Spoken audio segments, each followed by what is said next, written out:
오늘 예배 가운데 나오신 우리 성도님들에게 주님께서 주시는 그 신뢰하심으로 가득 채워주시는 복된 시간 되시기를 축복합니다. 오늘부터 우리 이 호세아서를 좀 이렇게 살펴보기로 이렇게 마음을 먹었습니다. 특별히 이렇게 호세아서를 나누기로 한 이유는 이 호세아서가 하나님의 사랑을 잘 증거하고 또 특별히 마음이 상하고 또 낭망하고 그렇게 떠나간 사람들에게 그 위로하고 또 다시 여호와께로 돌아오라고 하는 강한 그런 음성을 들려주는 말씀이기 때문입니다.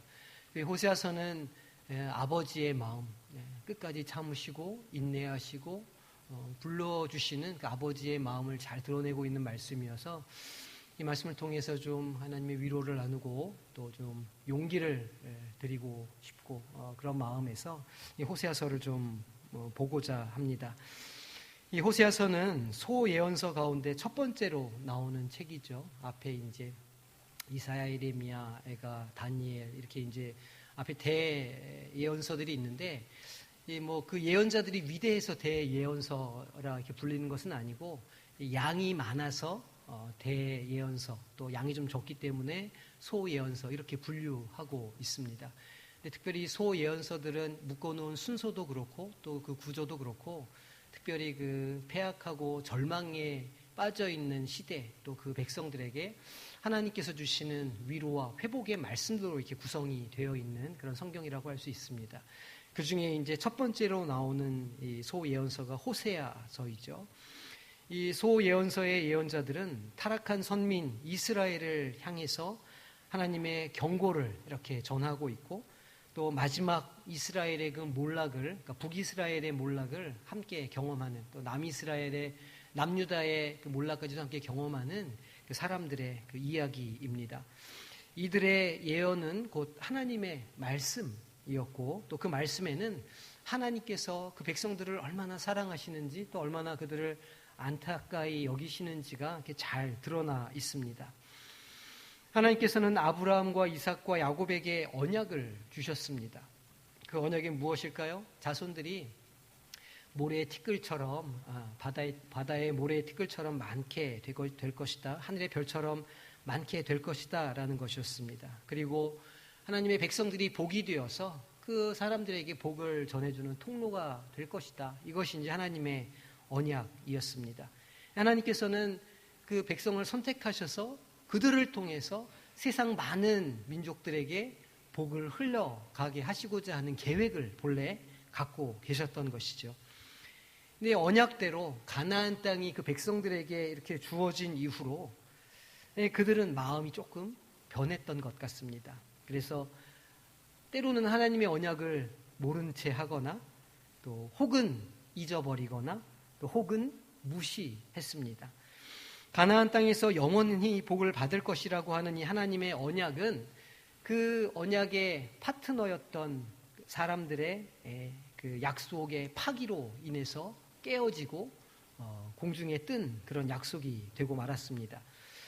그렇게 되니까 하나님께서는 아주 여러 차례 주변 국가들을 통해서 그 민족을 가르쳐 주시기를 원하셨죠.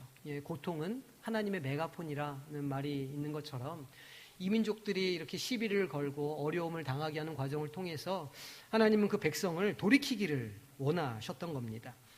사사기를 기억해 보십시오. 그 사사기를 보면 이 백성들이 범죄하고 사사가 나타나서 그들이 기도하면 사사를 보내주셔서 그들을 구원하시지만 또 그들은 얼마 가지 못해서 하나님을 배반하고 떠나가는 이런 일들을 반복한다는 겁니다.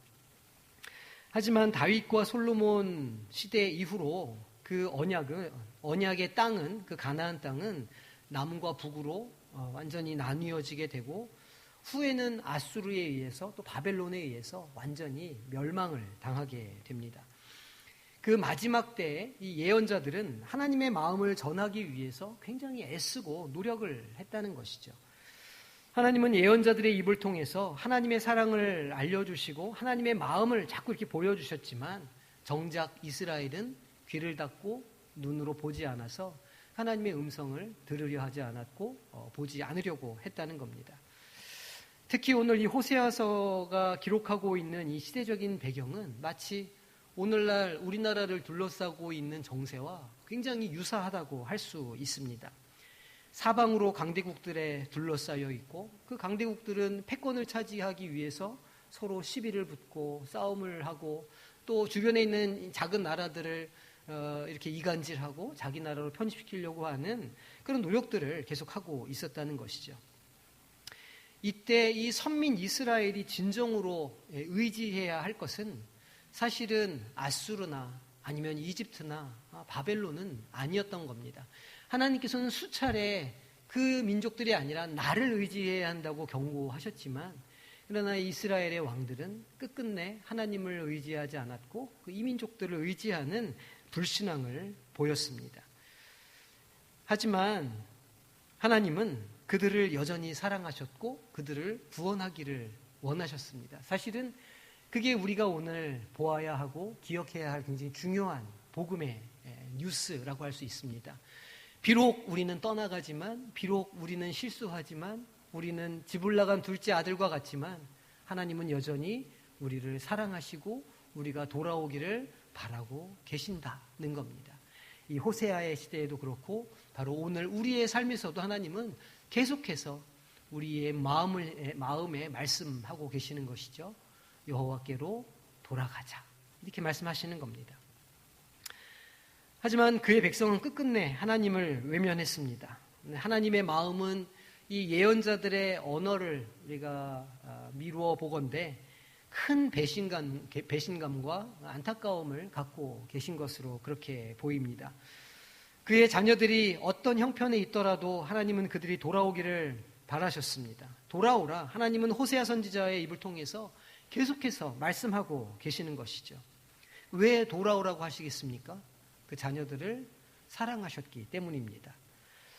호세아서에는 그렇게 아버지의 품을 떠나 멀리 방황하는 아들을 향한 아버지의 마음이 잘 드러나 있다는 것이죠. 우리는 그 아버지의 마음에서 다시 소망을 발견하고 희망을 발견하게 됩니다. 우리가 우리의 인생에서 소망을 볼 수 있는 이유, 우리가 우리의 삶에서 희망을 계속해서 가질 수 있는 이유는 그것이 우리의 여건, 우리의 조건에 달려있는 것이 아니기 때문입니다. 회복 또 부흥, 이것은 하나님께서 하시는 일이며 하나님의 주권적인 일입니다.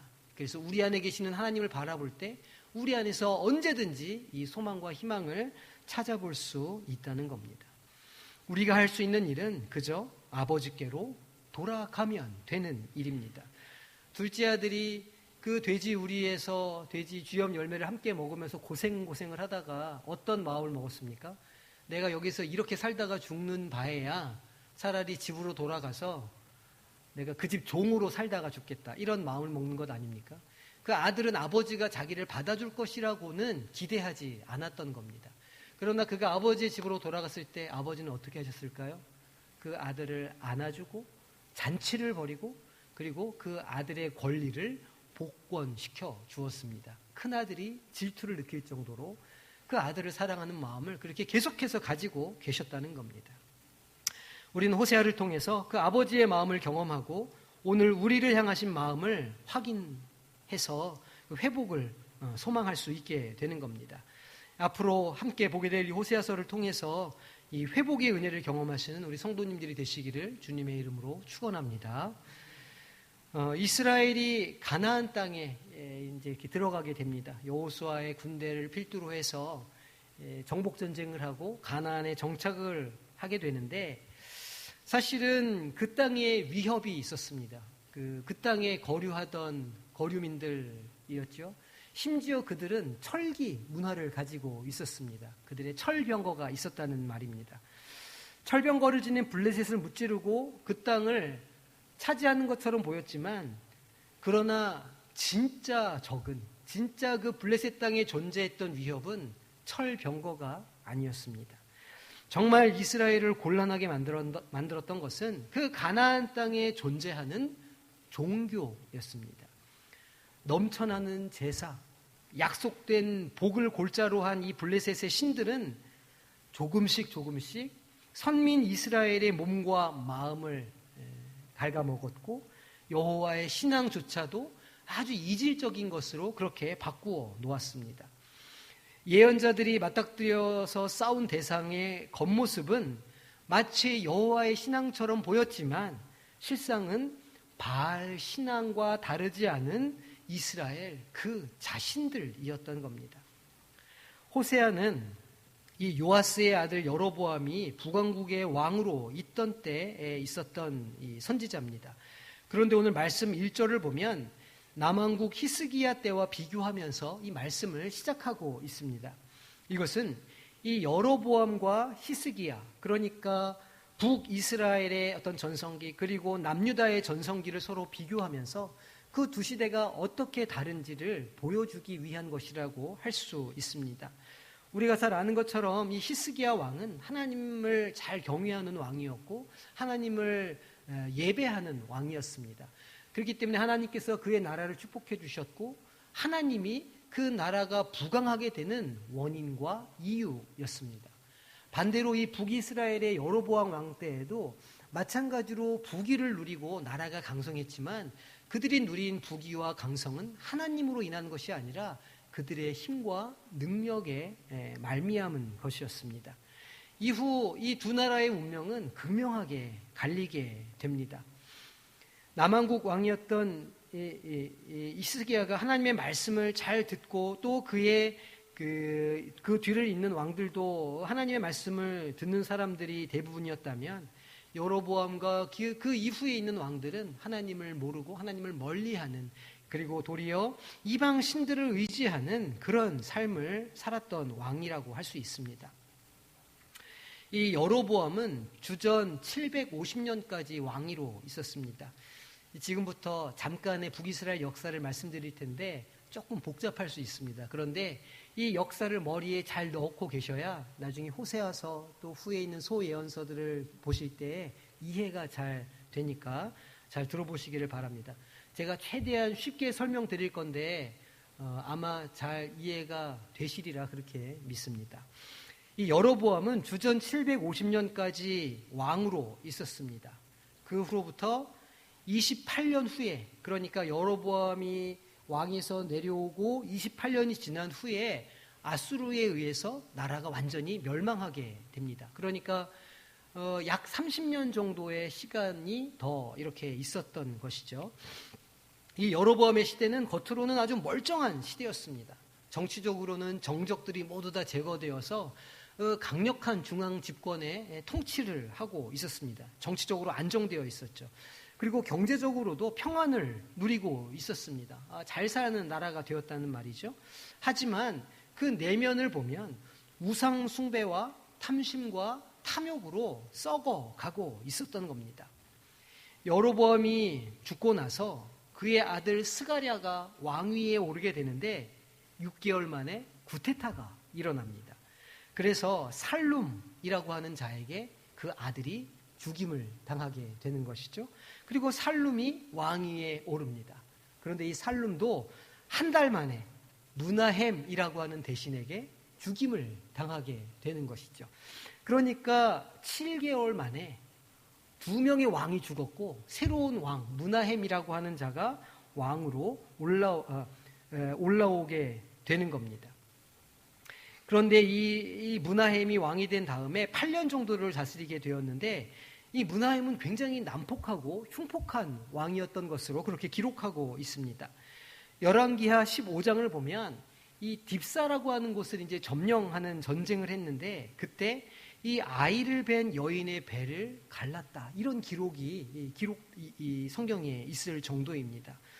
이렇게 혼란스럽고 뒤숭숭하던 차에 이 아수르의 왕이 북이스라엘을 막 위협을 했습니다. 그래서 무나햄이 부자들의 재산을 막 강탈을 해서 은 50세겔을 이렇게 준비를 해가지고 이 아수르에게 조공을 이렇게 바치게 됩니다. 그래서 아수르가 침략하는 것을 조금 이렇게 미루고 겨우 그 명맥을 유지하게 되었던 것이죠. 그 8년 만에 무나햄이 병들어서 죽게 됩니다. 그러니까 그 아들 부가히야가 다시 왕위에 오르지만 2년 후에 그의 장관이었던 베가라는 사람이 구테타를 일으켜서 또 왕위에 오르게 됩니다. 그러니까 이 여로보암이 죽고 나서 30년 동안 왕이 6번이 바뀌고 그 중에 3번의 구테타가 일어나는 아주 극심한 혼란기를 이렇게 지나게 되었던 겁니다. 그런데 이 베가가 마지막 왕이었던 베가가 마지막 바로 앞에 왕이죠. 이 베가가 구테타를 일으킨 명분이 무엇이었냐면 이 무나헴이라고 하는 왕이 원수 국가인 아수르와 내통을 한다. 아수르의 꼭두각시처럼 그렇게 살고 있다는 것이 명분이었습니다. 그래서 베가는 왕위에 오르자마자 이 주변국들과 동맹을 딱 맺는 겁니다. 그래서 아수르에 대항을 하고자 했던 것이죠. 그때 동맹을 맺은 나라가 아람이라고 하는 나라였습니다. 아람의 왕은 르신이었죠. 그러니까 이 북이스라엘 왕 베가 그리고 아람 왕 르신은 이렇게 둘이서 힘을 합쳤는데 조금 자기들의 세력이 약했다 이렇게 생각했던 것 같습니다. 그래서 남유다 왕을 찾아가서 너도 껴줄게, 너도 우리 편에 들어와, 이제 이렇게 요구를 한 것이죠. 그때 남유다 왕이 누구였냐면 아하스였습니다. 그런데 이 아하스는 어떻게 했냐면 그 동맹에 들어가는 게 아니라 도리어 아수르 왕한테 가서 도움을 이렇게 청한 겁니다. 그러니까 이제 이 베가와 르신 북이스라엘과 아람 왕 군대가 화가 나가지고 남유다를 이제 이렇게 쳐들어 가서 전쟁을 하게 된 것이죠. 그러니까 이제 이 남유다 왕은 아수르에게 도움을 요청했고 그것을 빌미로 아수르가 이제 북이스라엘을 완전히 침공을 해서 그 나라를 멸망시키는 일이 있게 되는 겁니다. 이 북이스라엘의 베가가 폐위가 된 다음에 마지막 왕 호세아 선지자가 아니고 호세아라는 사람이 북이스라엘의 마지막 왕이었는데 이 호세아는 이 마지막 자신의 나라의 운명을 어떻게 할까 고민을 하다가 이집트에 손을 내밀게 됩니다. 그래서 우리를 좀 도와다오 이렇게 했는데 그 사실을 들키게 되면서 아수르가 이제 완전히 북이스라엘을 멸망시키게 되는 그런 역사를 가지게 되는 것이죠. 그 마지막 그 보루가 어디였냐면 사마리아였습니다. 그러니까 그 사마리아에서 북이스라엘이 마지막 항전을 했는데 그때 이제 아수르가 와서 그 땅을 완전히 진멸을 하고 피를 섞고 그 땅을 완전히 더럽히게 되는 것이죠. 그래서 그 역사가 남아 있어서 후에 이제 예수님 시대에 사마리아를 아주 천한 곳 그렇게 돌아볼 수 없는 곳으로 그렇게 되는 역사가 거기에 이제 있는 겁니다. 생각해 보십시오. 이 북이스라엘의 멸망의 이유가 무엇이었을까요? 북이스라엘이 도대체 왜 망하게 된 것입니까? 북이스라엘의 어떤 왕도 하나님을 찾지 않았다는 겁니다. 아수르가 위협할 때 하나님을 찾았더라면 주변은 아람 왕 르신을 찾아갈 게 아니라 하나님을 찾았어야 되는데 또 이 르신과 베가가 손을 합쳐서 아수르를 대항하고자 할 때 이 남유다에게 손을 뻗치는 게 아니라 하나님을 찾았어야 되는데 그렇지 않았다는 겁니다.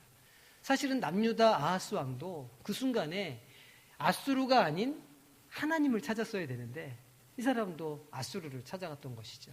마지막 호세아 왕도 그런 고난이 있을 때 하나님을 찾았어야 했지만 이집트에 손을 내미는 겁니다.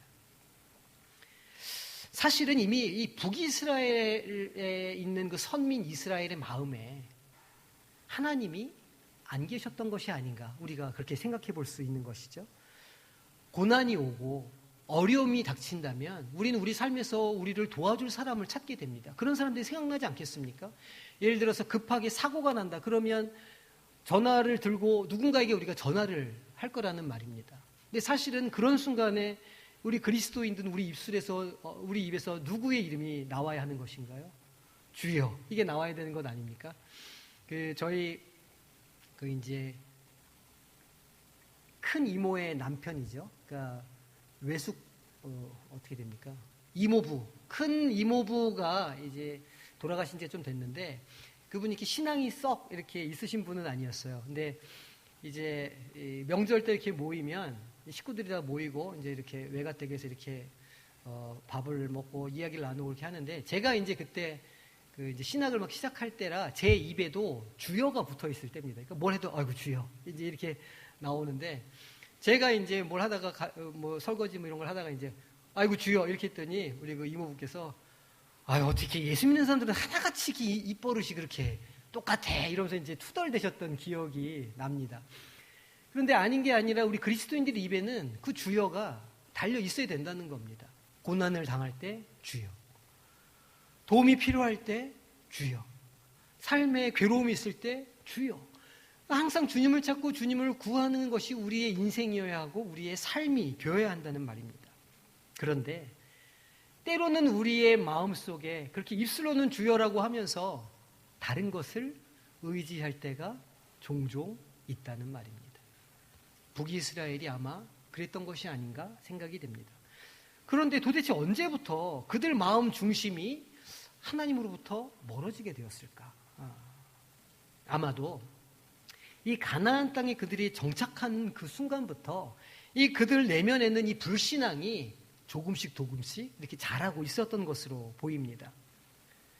이 아브라함으로부터 시작해서 출애굽에 이르는 과정을 보면 원래 이스라엘의 그 민족의 주된 사업이 무엇이었냐면 목축업이었습니다. 그러니까 양치는 사람들이었다는 말입니다.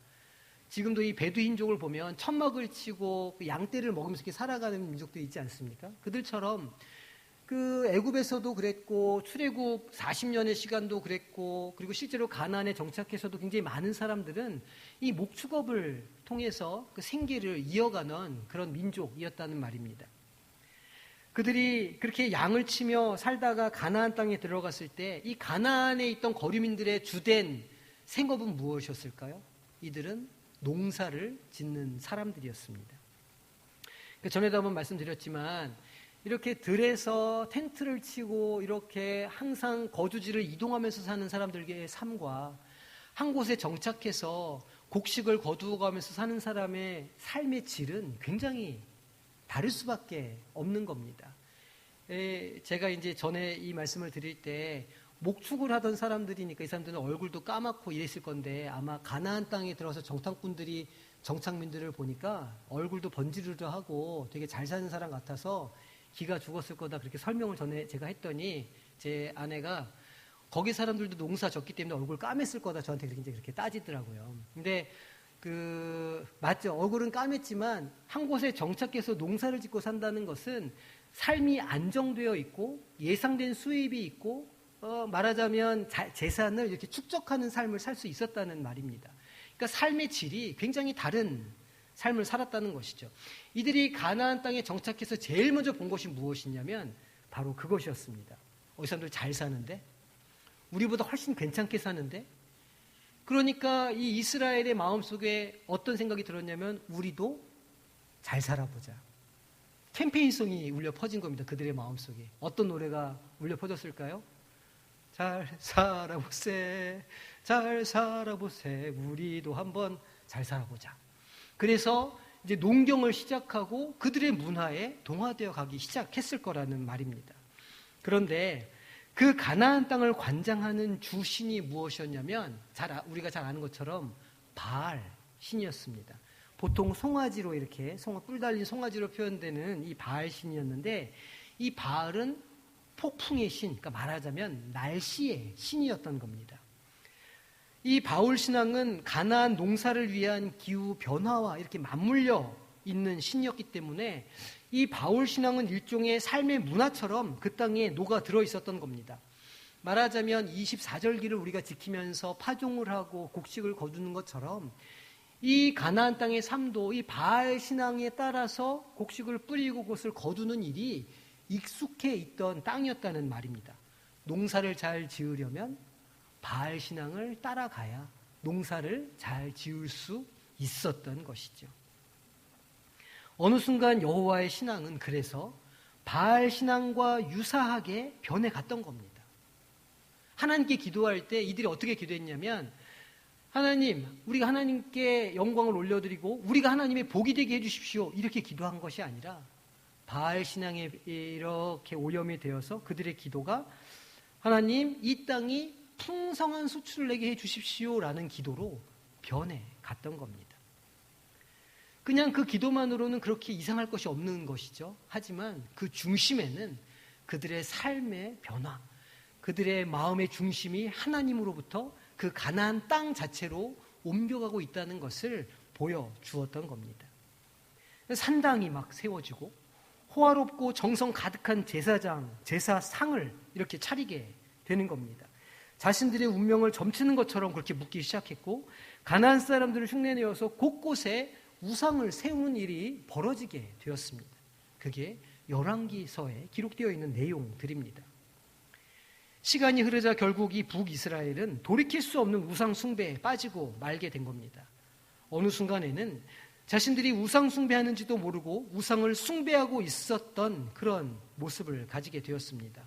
그 결과 위험이 닥쳤을 때 진정 자신들이 의지해야 하는 대상이 누구인지도 알지 못하는 상태가 되었고 이 나라 저 나라의 도움을 요청하다가 결국 아수르에 의해서 심판을 받게 되었다는 겁니다.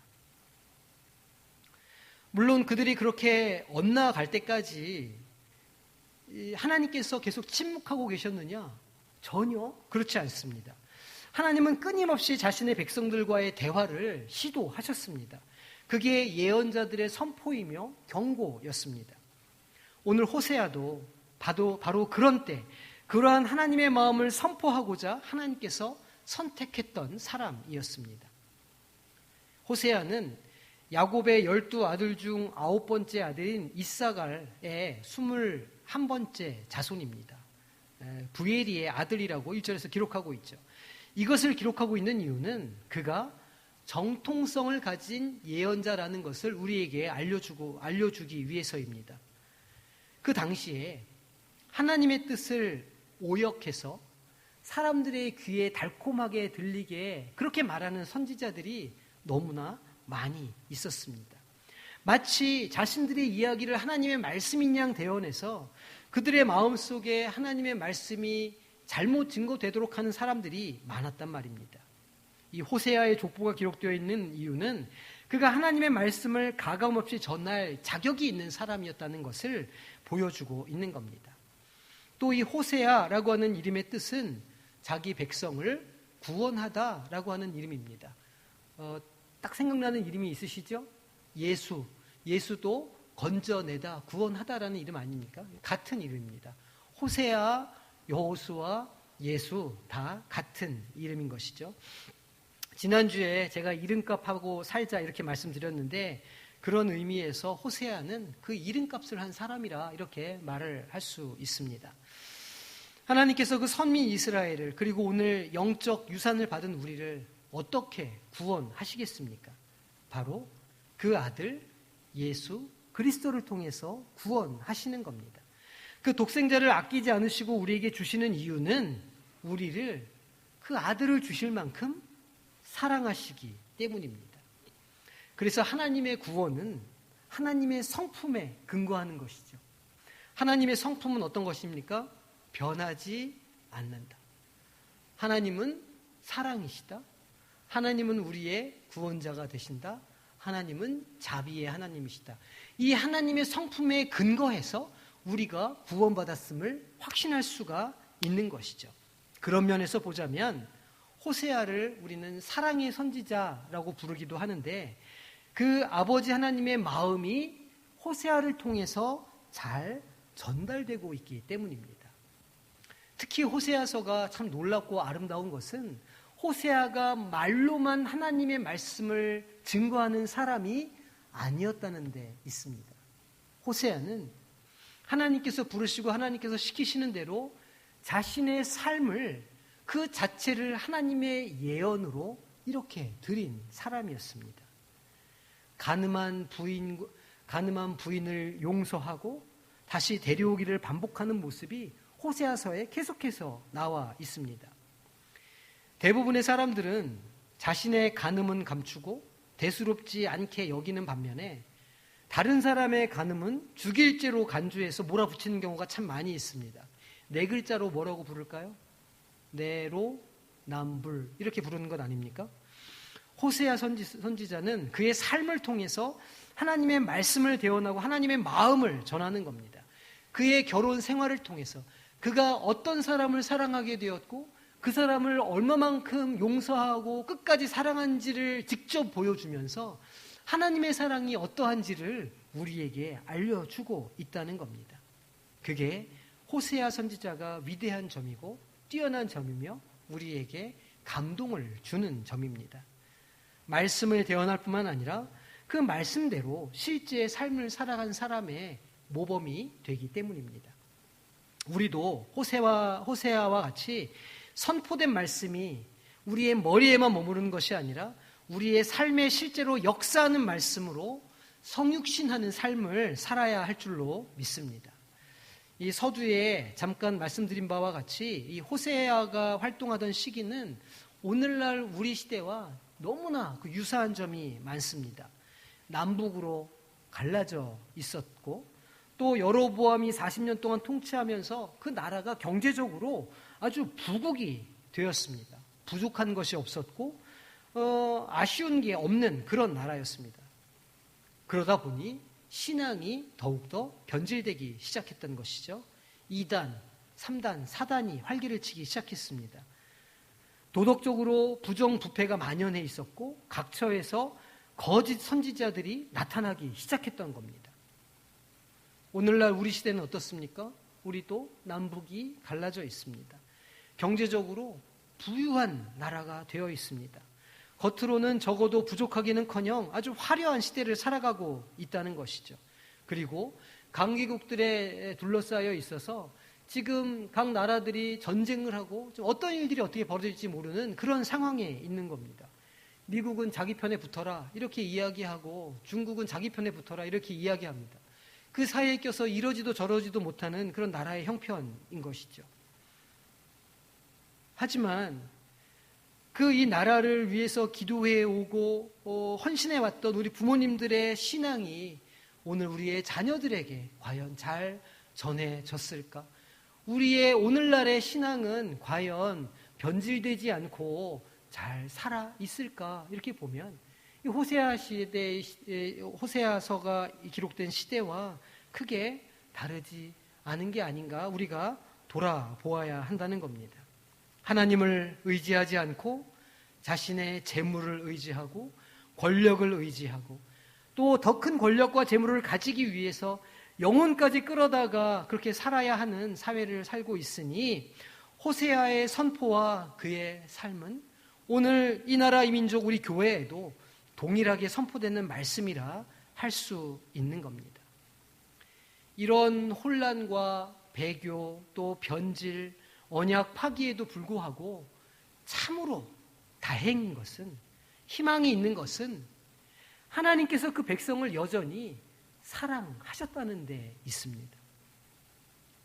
변심과 언약 파기에도 불구하고 하나님께서는 그 둘째 아들 때문에 노심초사하시는 것 마냥 그렇게 아들들을 자녀들을 기다리고 계신다는 사실입니다. 요한일서에 하나님은 사랑이라 이렇게 선언합니다. 사실 이 호세아는 그 하나님의 사랑을 상징적으로 보여주고 있는 인물입니다.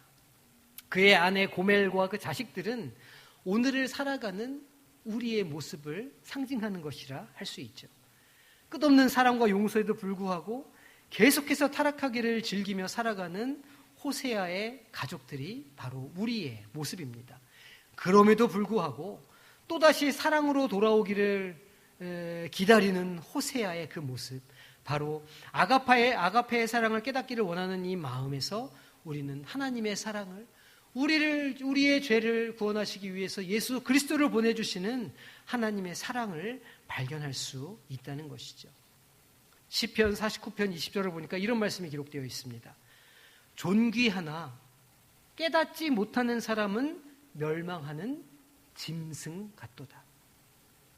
자신의 존귀함, 하나님께서 사랑하시는 존재라는 사실을 말씀에 기록되어 있고 수많은 선포를 통해서 들었지만 그것을 깨닫지 못하는 사람은 무엇과 다를 바가 없다고 말씀하는 거냐면 짐승과 다를 바가 없다 이렇게 말씀하는 겁니다. 하지만 그런 짐승만도 못한 인간들을 기다리시는 그 하나님의 모습을 우리는 이 호세아를 통해서 발견할 수 있는 겁니다.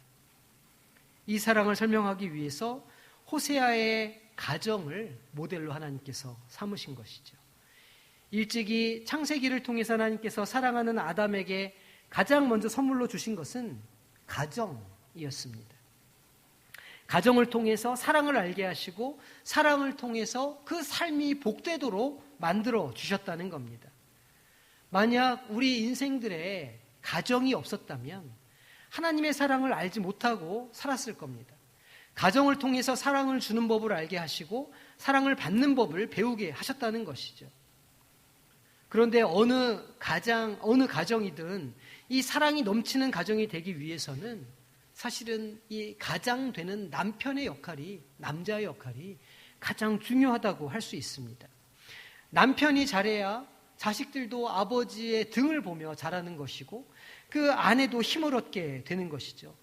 조금 식구들이 부족하고 모자라도 가장이 하나님 앞에 바로 서고 가족들을 신앙으로 이끌면 그 가정은 하나님 안에서 복된 가정으로 세워져 갈 수 있는 겁니다. 바로 호세아의 가정이 그런 가정이었던 겁니다. 엄마도 자녀들도 한마디로 엉망진창이었지만 그러나 그 가장이었던 호세아가 믿음을 가지고 가정을 위해서 기도하고 하나님께 간구하며 그들을 용서했을 때 하나님께서 그 가정을 들어서 하나님의 놀라우신 도구로 사용했다고 하는 이 놀라운 이 말씀을 우리는 발견할 수 있는 겁니다. 그래서 우리는 호세아서를 읽으면서 우리의 가정이 회복되기를 위해서 기도할 수 있습니다. 우리의 남편들이, 우리의 아버지들이, 우리의 아들들이 그 가정의 기둥으로 세워지고 하나님께서 약속하시고 축복하신 축복을 전하는 가정의 제사장으로 세워지도록 우리가 앞으로 계속해서 기도해 나아가야 할 줄로 믿습니다.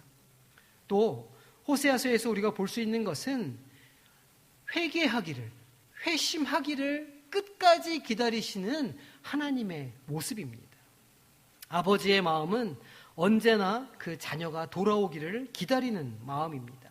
아무리 방탕한 아들이라도 돌아올 때 그것을 기쁘게 받아주시는 그 아버지의 마음이라는 겁니다. 그래서 주님은 이 호세아를 통해서 우리에게 돌아오라, 회개하고 돌아오라, 내가 너를 다시 받아주겠다는 말씀을 계속해서 하시는 것이죠. 오늘 이 땅을 살아가는 또 이 시대를 살아가는 우리 성도님들과 우리 성도님들의 가족들이 이 호세아서의 말씀을 통해서 그 주시는 음성에 귀를 기울이시기를 바랍니다. 이 세상 따라가기에 급급해 할 것이 아니라 먼저 하나님의 마음을 우리가 깨닫고 알고 그 마음의 기초에서 우리의 가정이 다시 한번 회복되고 우리 교회가 하나님의 말씀으로 다시 그 사랑으로 돌아오게 되는 그 복된 역사가 우리 성도님들의 가정에 가득할 수 있기를 우리가 기도하고 함께 나아가기를 소망합니다. 호세아, 하나님께서 구원하신다, 하나님께서 건전해 주신다, 이 말씀처럼 우리가 하나님께서 우리의 인생을 건전해 주시고 또 하나님께서 우리를 통해서 우리의 가정을 구원해 주시기를, 건전해 주시기를 그렇게 사모하고 또 그 일을 성취해 내시는 우리 성도님들이 되시기를 주님의 이름으로 축원합니다.